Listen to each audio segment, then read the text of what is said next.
Hi everyone, I'm Jane Padmore and I'm the Chief Executive of Sussex Partnership NHS Foundation Trust. I'm so sorry I can't be with you today. I had planned to be here but have been called to another meeting that I have to prioritise. I feel really disappointed as I was looking forward to spending the day with some strong and vibrant women in the organisation. I agreed to record a message for you at the beginning to talk about my experience of being a woman in leadership and some of my thoughts around that. To set the context, I grew up in a very female-dominated household. You'd think that meant that we had a really pro-female stance, but instead I grew up with sayings like, women's hair is their crowning glory. There's nothing more unattractive than an intelligent woman.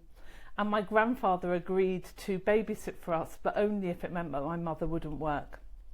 So I grew up in a household where it was definitely very old-fashioned and a woman's place is in the home, and being a housewife. So when I decided to be a nurse, it was seen as quite unusual. I was the first woman in the female part of my family who had worked. And I have to say they were really supportive of that and very proud of what I did. But it was going against the grain. As I went along my career, I found some of the main obstacles actually came from other women. I would often have women say to me things like, well, it's all very well for you, you're very career-minded, my family are my priority. And I'd go away and it would be like a cut to the bone that they thought that my family wasn't my priority. And I couldn't imagine that they would have said that to a man. For me, being a woman, having a full-time job, studying and having a family, you can have it all. You have to compromise sometimes. You have to think about where your priorities are. For me, my priorities were my work and my family and my studying, and my social life was a little less important because my family are my social life. But you make these conscious decisions. But I think the thing for me is, if we're really going to progress, we need to champion each other as women.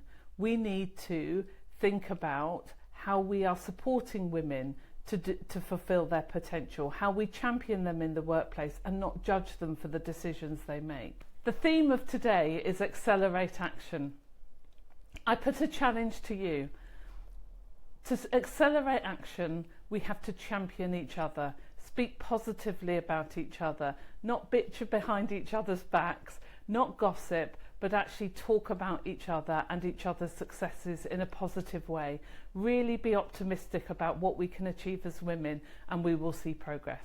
I'd encourage you all today to really network, because some of my best and most supportive colleagues have been women who have said, you can do this, absolutely you can do this, and have championed me along the way. I did a course once, and one of the things they talked about was when you're looking at the next level job, a man will look at it and he'll go, oh, I can do 70 or 80% of that, and will apply for it. A woman will look at it and go, oh, I can only do 70 or 80% of that.